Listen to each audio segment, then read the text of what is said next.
All right, moving on to the next question of the Sales of Goods Act.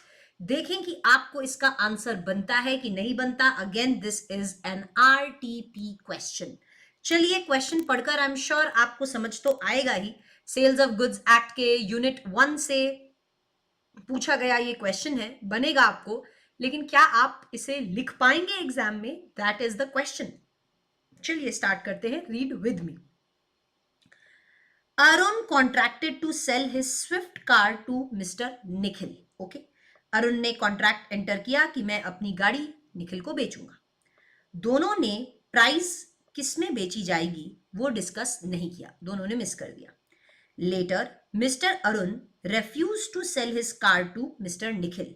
Arun ने थोड़े दिन बाद मना कर दिया कि मैं गाड़ी निखिल को नहीं दूंगा क्योंकि अग्रीमेंट ही वॉइड है. क्यों? बिकॉज प्राइस डिसाइड नहीं हुआ. Being uncertain about the price. दोनों ने प्राइस का डिस्कशन करना तो मिस कर दिया था, तो प्राइस डिसाइडेड नहीं है, प्राइस अनसर्टेन है, तो ये जो अग्रीमेंट है ये वॉइड है. ऐसा कह के अरुण ने बोला मैं तो गाड़ी नहीं बेचूंगा. किसको? निखिल को. अब ये पूछ रहा है क्या Nikhil have any right against Mr Arun. क्या निखिल के पास कोई राइट है अरुण के against under the sales of goods act. Sales of goods act के हिसाब से निखिल के पास कोई राइट है क्या? क्या निखिल ये गाड़ी मिस्टर अरुण से ले सकता है? तो आप मुझे बताएंगे यहां पे आप आंसर क्या लिख कर आओगे. Very very simple. आप सेक्शन नंबर अगेन याद आता है तो लिखिएगा, अगर नहीं याद आ रहा है तो नहीं लिखिएगा. ओके, मैं यहां पे लिखती हूं as per the provisions of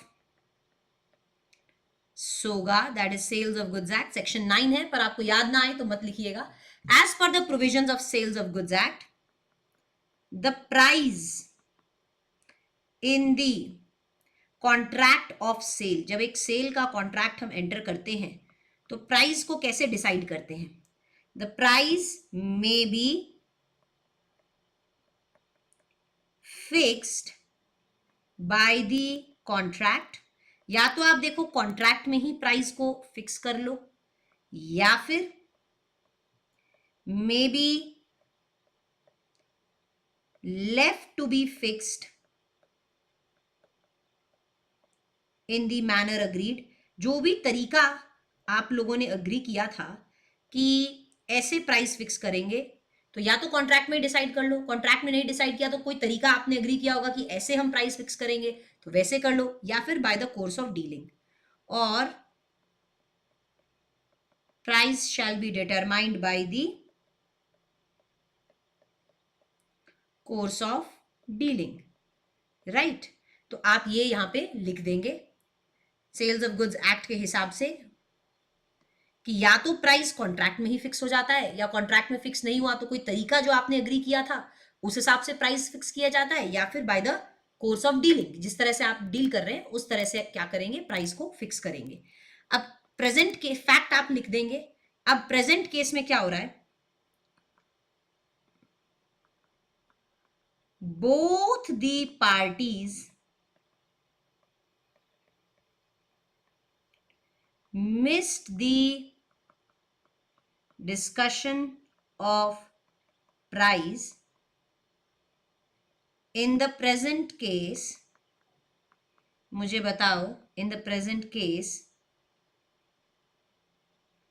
the contract shall be valid and not void.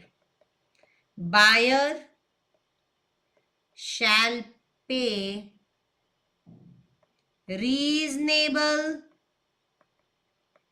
price for the goods. देखो, ऐसा नहीं है कि अगर आपने प्राइस डिसाइड नहीं किया, दोनों ने अगर डिस्कशन को मिस कर दिया तो कॉन्ट्रैक्ट क्या वॉइड हो जाएगा क्या? नहीं, कॉन्ट्रैक्ट वैलिड ही रहेगा और बायर को रीजनेबल प्राइस गुड्स के लिए देना पड़ेगा. अब आप कंक्लूजन में क्या लिखेंगे बेटा? कंक्लूजन में लिखेंगे निखिल हैज द राइट. अब आपसे पहला क्वेश्चन क्या लिखा जा रहा है? Does Nikhil have any right. क्या निखिल के पास राइट है? Yes, Nikhil has right to take the Swift car from Mr Arun. Nikhil के पास राइट है कि वो गाड़ी ले सकता है मिस्टर अरुण से. एंड मिस्टर अरुण क्या करेगा? Mr Arun shall recover reasonable price of the goods from Mr Nikhil. तो आप ये लिखोगे कंक्लूजन में, प्रेजेंट केस में आपने लिख दिया दोनों, आपने यहां पे ही लिख दिया है प्रेजेंट केस में कॉन्ट्रैक्ट वैलिड है, वॉइड नहीं है, बायर को रीजनेबल प्राइस देना पड़ेगा गुड्स के लिए। तो आप Nikhil has a right to take the goods from Mr Arun, has a right to recover the Swift car from Mr Arun, and Mr Arun shall recover reasonable price for the goods from Mr. Nikhil. तो आप ये लिखेंगे and this is your answer. तो देखो, अब price decide नहीं किया तो कॉन्ट्रैक्ट वॉइड नहीं होगा, कॉन्ट्रैक्ट वैलिड ही रहेगा। अब जो बायर है वो रीजनेबल प्राइस पे करेगा, किसको? सेलर को, दैट इज मिस्टर अरुण को। ठीक है, आई होप आपको ये सवाल अच्छे से समझ में आया हो। एंड इसी के साथ साथ एक और लास्ट क्वेश्चन हम सेल्स ऑफ गुड्स एक्ट पे प्रैक्टिस करेंगे, and then we shall complete our target for today, और मिलेंगे कल की क्लास में जहां पे हम करेंगे इंडियन कॉन्ट्रैक्ट एक्ट के क्वेश्चंस की practice. See you in the next video, which is going to be the last video for today. Till then, bye bye.